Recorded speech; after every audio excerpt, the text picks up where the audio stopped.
Following the 1918 victory of the Allies in World War I, the United States was elevated to the status of a diplomatic and economic superpower.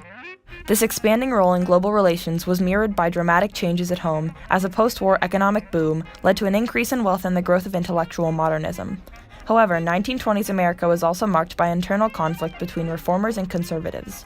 Under Republican leadership, the government partnered with corporations to form an associated state, resulting in the reduction of progressive measures like antitrust laws and the adoption of policies like the Mellon Plan, which favored business over civilians. American culture also experienced conflict between progressives and traditionalists. While the rise of mass culture movements like Hollywood movies, Harlem Jazz, and Flapper Girls challenged traditional notions of social conduct and contributed to America's soft cultural power abroad, the 20s were also marked by rising nativism, racial strife, and religious conflict. One example of such conflict was the Scopes trial. In 1925, high school science teacher John Scopes was prosecuted for teaching evolution in a Tennessee public school, which the recent Butler Act had made illegal.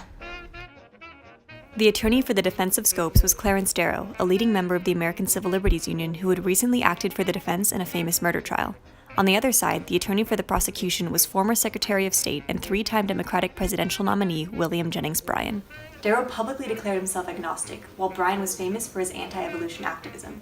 The two had already had a history of butting heads over evolution and the literal interpretation of the Bible.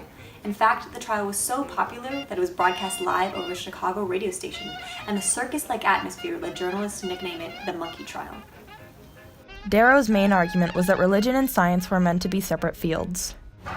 If today you can take a thing like evolution and make it a crime to teach in the public school, tomorrow you can make it a crime to teach in the private school, and the next year you can make it a crime to teach it to the hustings or in the church. At the next session you may ban books in the newspapers. Soon you may set Catholic against Protestant and Protestant against Protestant and try to foist your own religion upon the minds of men.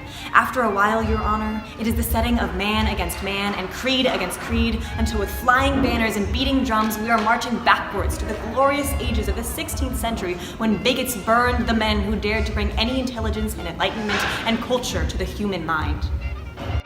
Darrow also interrogated Bryan about the literal interpretation of the Bible, proving that scientific answers about the creation of the world could not be found in the Bible. However, Bryan's response was a scathing attack of Darrow's character, and his ideas appealed to the largely fundamentalist Christian audience. I am simply trying to protect the Word of God against the greatest atheist or agnostic in the United States. I want the papers to know that I am not afraid to get on the stand in front of him and let him do his worst. I want the world to know. Ultimately, Bryan and the prosecution won the case, largely because the judge and jury were also devout Protestants. Scopes was fined $100 and the Butler Act was upheld. Even though Scopes lost his case, the trial was extremely important in 1920s society for its effect on public opinion. A teacher versus the government, science versus religion, as a battle between progressives and conservatives, between secularism and religious fundamentalism, it truly represented the divides in American society that were being further exacerbated as the U.S. expanded its global power. And even though the prosecutors, the traditionalists, won their case in court, their ideas lost considerable prestige. The Scopes trial was just one example of many illustrating the growth of modernism in the 1920s. New ideas challenged the old, and despite occasional setbacks, they ultimately spread throughout the nation and transformed American society. The modern era had begun.